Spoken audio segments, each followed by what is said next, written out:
Salut à tous et à toutes. Salut Catherine. Salut Pablo, salut à tous. Et à toutes. Et à toutes et à toutes.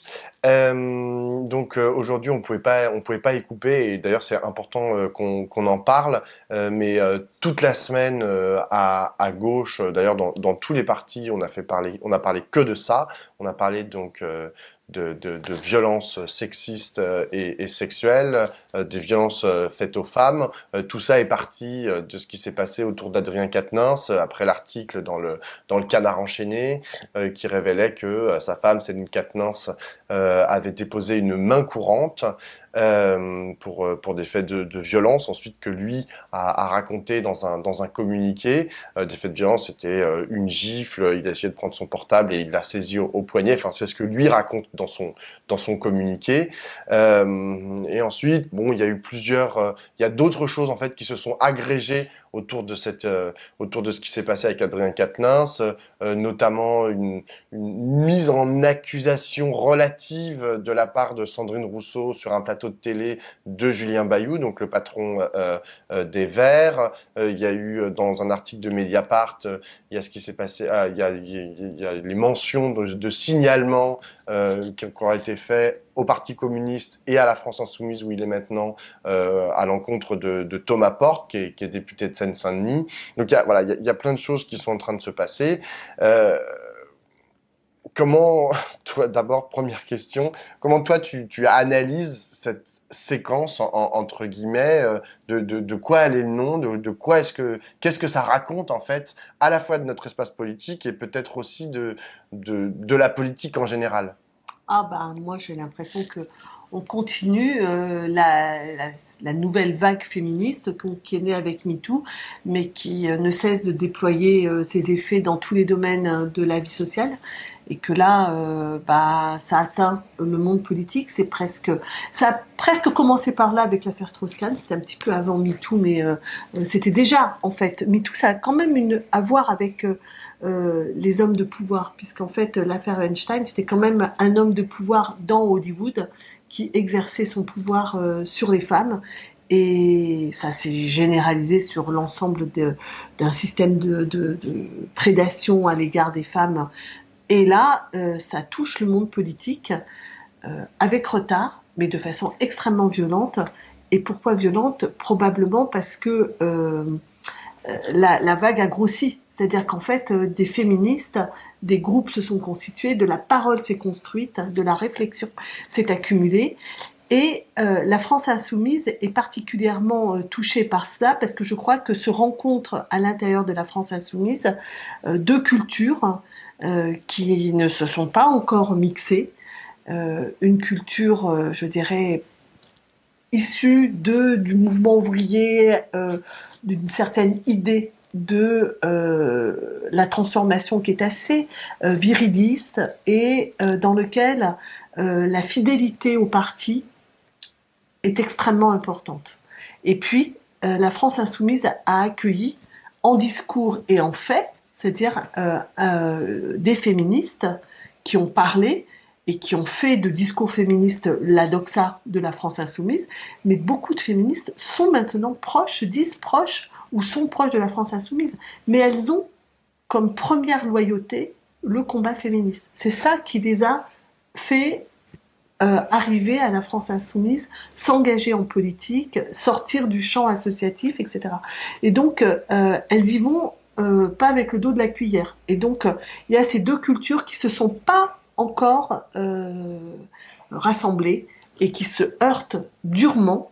Et on voit avec, par exemple, quelqu'un comme Sandrine Rousseau, que c'est pas de quartier, quoi. C'est-à-dire, elle y va, elle dégomme, et là, elle dégomme le chef de son propre parti, quoi. Oh. Donc, c'est ça qui prime. Ce qui prime, c'est la conviction qu'il faut mettre un terme à cette domination masculine qui peut être sexuelle ou qui peut être violente et qui a place dans l'espace politique alors qu'elle ne peut plus avoir place.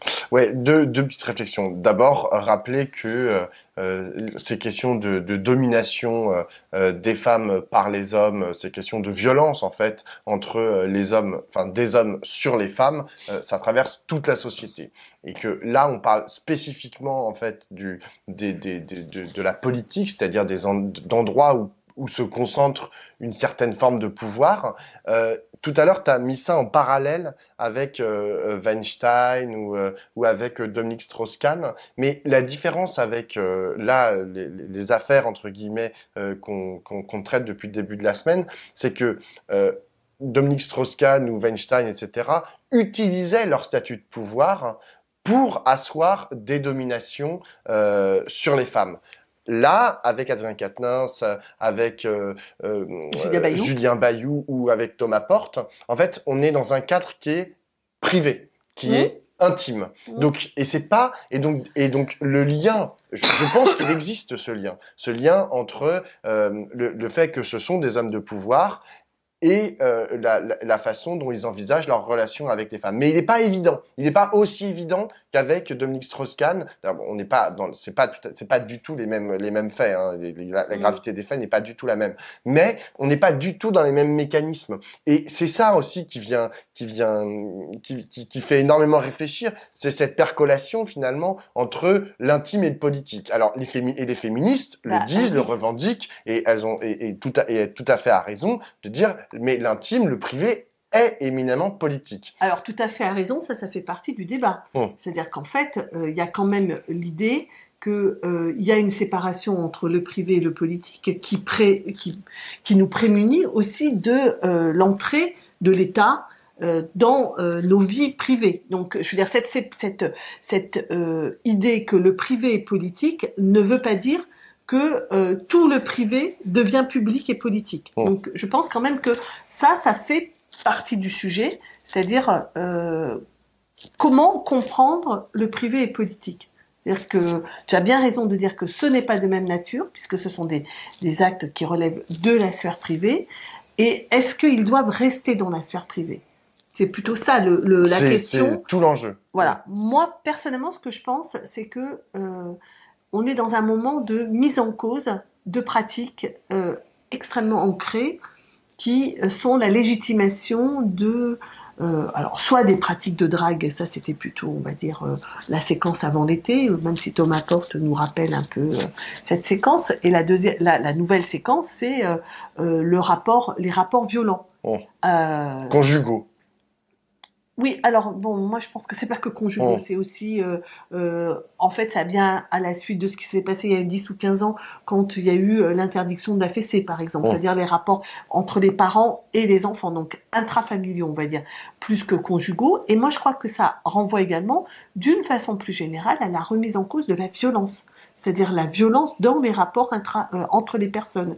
Pas simplement, c'est-à-dire qu'au fond, la violence physique et morale. C'est-à-dire que c'est aussi, on est dans un moment où sont remis en cause toutes les pressions psychologiques sur les gens et à l'intérieur des hiérarchies, etc. C'est-à-dire qu'en fait, c'est la violence qui est mise en cause. Et en ce sens, c'est quand même extrêmement salutaire que tout le monde s'interroge sur, au fond, ce qui était banal il y a quelques années, c'est-à-dire une paire de claques, une fessée.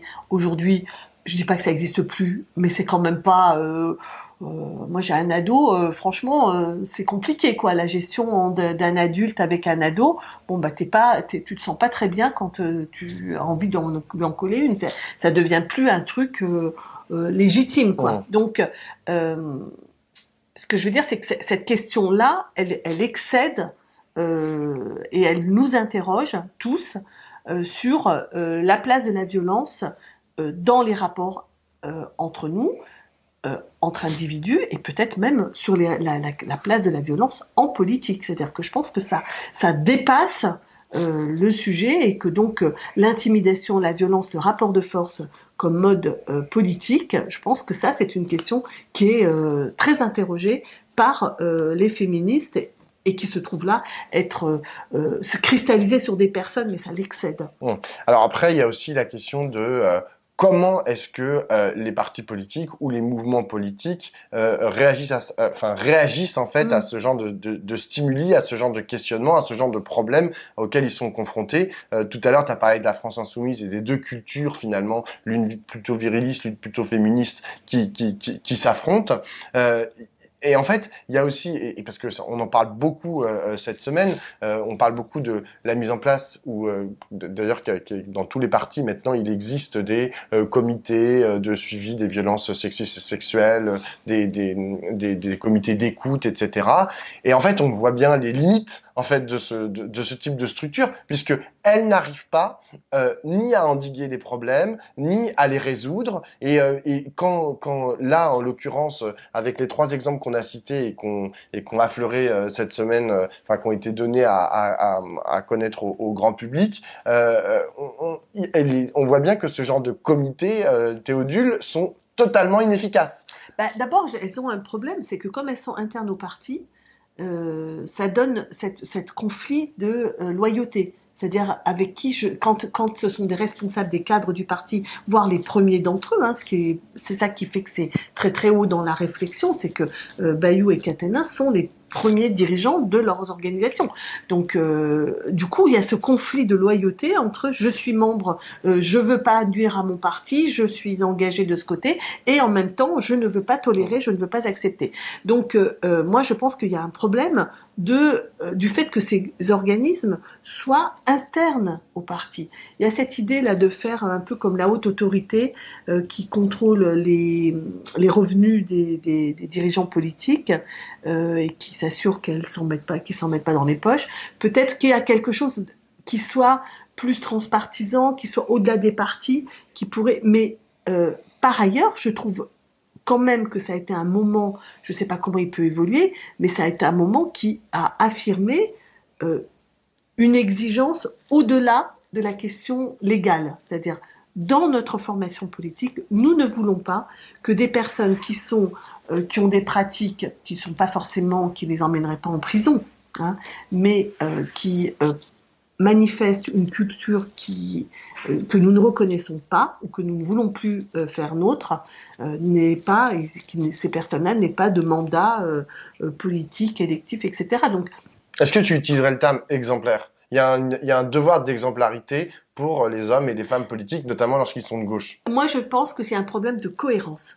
C'est pas d'exemplarité, mais c'est de Faites cohérence. faites ce que je dis parce que je fais. Bah, et en fait, ce problème de la cohérence, je pense que c'est un problème qui dépasse la question. Là, on monte en exigence de cohérence, c'est-à-dire qu'on ne peut pas se dire féministe et accepter des pratiques dans l'ordinaire dragueuses lourdes, voire à la limite du harcèlement, etc., ou que des hommes euh, se comportent vis-à-vis de leurs compagnes dans un système de domination dans lequel ils sont violents ou sous la pression. Mais je pense que ça sera plus que ça. C'est-à-dire que je pense que le problème de la cohérence, c'est qu'on ne peut pas vouloir la révolution citoyenne et n'être pas une organisation démocratique. Il y a quelque chose là qui ne marche pas. Et je pense que cette nouvelle génération qui arrive en politique, elle arrive avec une exigence de cohérence, une exigence de transparence, une exigence oui, de vérité et c'est ça qui est en train de se poser pour la France insoumise de façon très très très élevée. D'abord parce que c'est la première organisation à gauche et ensuite parce qu'elle en a fait son drapeau. Elle a fait son drapeau de la révolution citoyenne, et elle a fait son drapeau du féminisme. Donc elle a porté haut le combat contre les violences sexuelles et sexistes. Adrien Caténin s'est passé en boucle. Il a dit bon ben de la main courante, il faut qu'on prenne les choses au sérieux et qu'on les banalise pas. Ben voilà quoi. Donc on les banalise pas. Ouais, il y a deux points sur lesquels j'aimerais revenir. La première, et en fait, t'as parlé de ce conflit de loyauté entre le parti, en fait, entre la cause, on va dire, et d'un côté, et puis de l'autre côté, voilà, les pratiques et le féminisme. Mais il y a une autre loyauté, en fait, qui vient aussi s'immiscer là-dedans, c'est la loyauté, en fait, d'amitié. Oui. Et ça a été particulièrement vu dans les tweets de Jean-Luc Mélenchon ou de Sophia Chikirou, en fait, qui disaient bah, en gros, Adrien, c'est mon camarade, donc bravo mon camarade, etc. Et qui lui rendait, qui faisait grand cas de son courage, etc. Et qui oubliait un peu, c'est une Quatennens. Et en fait, et la question féministe derrière. Mais et je pense qu'il l'a fait au nom de la camaraderie, en fait. Et donc ça aussi, c'est un problème, à mon avis, qui est très important. Mais t'as envie de réagir? Ouais, parce que moi je pense qu'il faut pas tout mélanger. Oui, moi je Je suis veux dire d'accord que aussi. Jean-Luc Mélenchon soit l'ami de Quatennens, on lui demande pas de ne plus être l'ami de Quatennens. Mmh. Mais sauf que quand Jean-Luc Mélenchon prend la parole par tweet, c'est-à-dire de façon publique sur une sphère, sur un espace public, il n'intervient pas au titre de l'amitié qu'il a pour Quatennens, il intervient en tant que responsable politique. Donc c'est ça qui doit être aussi bien compris. Donc je C'est-à-dire cherchais pas à le justifier, je oui, oui, non, non, l'expliquais non, juste. non, non, non, non, j'entends bien. Mais ce que je pense, c'est que à propos de cet espace public et privé, moi, je suis pas pour que tout soit confondu. C'est ça que je voulais dire tout à l'heure. C'est qu'en l'occurrence, je pense qu'il existe une sphère privée. C'est-à-dire il peut exister de l'amitié, du soutien. Moi, j'ai toujours, par exemple, pensé que s'il arrivait que mon fils soit un brigand, je pense que je serais de son côté, quoi. C'est-à-dire que l'amitié, l'amour peut te faire ne pas te désolidariser de quelqu'un quand bien même il a conduit quelque chose, il a fait quelque chose que tu ne peux pas reprendre à ton compte. Il y a des valeurs personnelles qui me semblent supérieures à la légalité, enfin supérieures dans la relation. Je pense c'est une question qui est revenue au moment du confinement. On avait parlé de cette histoire-là quand il y avait l'interdiction de sortie, et moi je me souviens que Mélenchon l'avait dit et j'étais absolument d'accord avec ça, mais fuck quoi, moi je vais pas laisser mon père tout seul. Donc je suis sortie aller voir mon père. C'est-à-dire qu'il y a des valeurs personnelles que des fois on transgresse. Et il y a des valeurs, là en l'occurrence, l'amour et l'amitié peuvent te maintenir du côté de quelqu'un qui a fait quelque chose que tu ne reconnais pas comme toi, comme tel. Mais par contre, quand tu exprimes un discours politique, là, il te faut un peu de cohérence. Et c'est ça qui, je pense qu'il faut qu'ils y réfléchissent à cette question du public et du privé et que ne comprendre que le public, que le privé est politique ne veut pas dire que tout le privé devient politique et doit être cohérent avec enfin, cohérent intimement avec le politique. C'est Dernier. bizarre ce que je raconte. Non, non, non, Non? c'est tout à fait Bon. audible et compréhensible. Non, dernier point, c'est la question de la gradation, qui est une question qui est très importante parce que hier, de façon très maladroite, Manuel Bompard a essayé d'en parler sur un plateau de télé et il a dit non mais une gifle, c'est pas comme si il battait sa femme tous les jours. Et donc il a dit cette phrase qui a provoqué un tollé Mm. à raison, je crois, mais qui pose en fait une question qui est importante, c'est que en vérité, une main au cul, une gifle, ou un viol, ce sont trois violences, mais trois violences de type complètement différent. Et donc, il s'agit de pouvoir y répondre aussi de façon différenciée, à la fois dans la façon dont on en parle, mais aussi dans la façon dont on le sanctionne éventuellement, enfin nécessairement, j'ai envie de dire. Et donc, mais le problème, c'est que parler de ça, exprimer ça, poser ça en fait dans le débat public lorsqu'on est une femme ou un homme politique, ou juste qu'on souhaite y réfléchir, c'est aussi, comment on dit, mettre le doigt dans comme si, en fait, là, quand moi j'ai écouté Manuel Bompard, j'avais aussi l'impression qu'il essayait de dédouaner Adrien Quatennens en disant non Déjà, mais c'est ouais. pas si pire, tu vois, c'est pas si pire que de foutre une baffe à sa femme, ça va, il l'a pas tué. Et genre, mais c'est pas possible en fait ce type de discours. Ben, Donc il faut réussir quand même et d'ailleurs, enfin là je le dis parce que pour avoir lu ce qu'écrivaient certaines féministes sur les réseaux sociaux, à commencer par Raphaël Rémy Leleu, Caroline Dehaas, etc.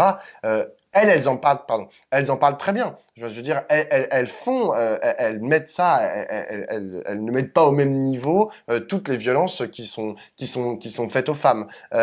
Seulement, j'ai l'impression en fait que à certains moments, il y a quand même un petit délire et là tout devient à égalité. Ce qu'a fait Julien Bayou, c'est égal à ce qu'a fait Adrien Quatennens, c'est égal à ce qu'a fait Thomas Porte, c'est égal à ce qu'a fait, mais même ce que tu as fait tout à l'heure en introduction, quand tu as parlé de Strauss-Kahn et Weinstein, alors qu'on parlait on est quand même pas au même niveau, hein. Enfin, Bah, moi, j'ai pas dit qu'on était au même niveau. Et hum, d'ailleurs, moi, ce que je pense, c'est que la justice, elle est individualisée. hum. C'est-à-dire qu'en fait, on examine les faits, les circonstances, les personnes, etc. Oui, Et mais là, on n'est pas dans le cadre de la oui, et ben justice. voilà. Non, mais donc Hum, voilà, ça c'est la première chose, et que donc je ne sais pas ce que dire de façon en absolu que tout ça, il y a des gradations, tout à fait d'accord. Ce qui est malheureux, c'est qu'en l'occurrence, il le dit à propos de son pote, et on ne sait pas. Ben, je veux dire, moi, je peux penser qu'une gifle, c'est pas la fin des haricots, sauf que quand tu as une gifle plus ça, plus ça, plus ça, ben tu commences à te dire, ah bon, mais dis donc, comment tu considères ta femme, toi? C'est pas ta chose. Son téléphone, ça t'appartient pas. T'as pas à la bousculer. Enfin, ce que je veux dire, c'est que je dis pas que qu'Athénas est un homme dominateur et violent, mais en tout cas, ce qu'il a raconté ne permet pas de l'exclure. hum. Et donc, je veux dire, Bompard, qu'est-ce qu'il est en train de nous raconter là? Il l'exclut. Bon, je trouve qu'il y va vite. Encore une fois, je lui en veux pas du tout d'être le pote à Caténas. Ils militent ensemble, ils ont fait des campagnes, ça fait 10 ans qu'ils doivent dormir jour et nuit ensemble, téléphoner 3 fois par jour. Tout ça se comprend parfaitement.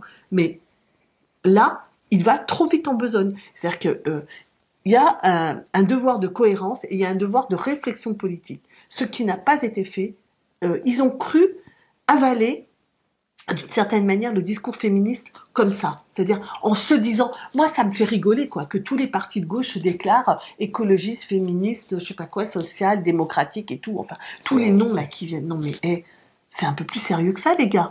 Il faut réfléchir Hum. vraiment. La Oui, c'est pensée pas juste des éléments de langage, le la féminisme. pensée féministe, c'est quand même, c'est des combats, c'est des philosophes, c'est une culture qui est profonde. Donc, si vous voulez être féministe, il va falloir toffer, quoi. Hum. Je veux dire vraiment. Et pareil pour l'écologie. Et voilà, c'est des enjeux qui doivent se travailler.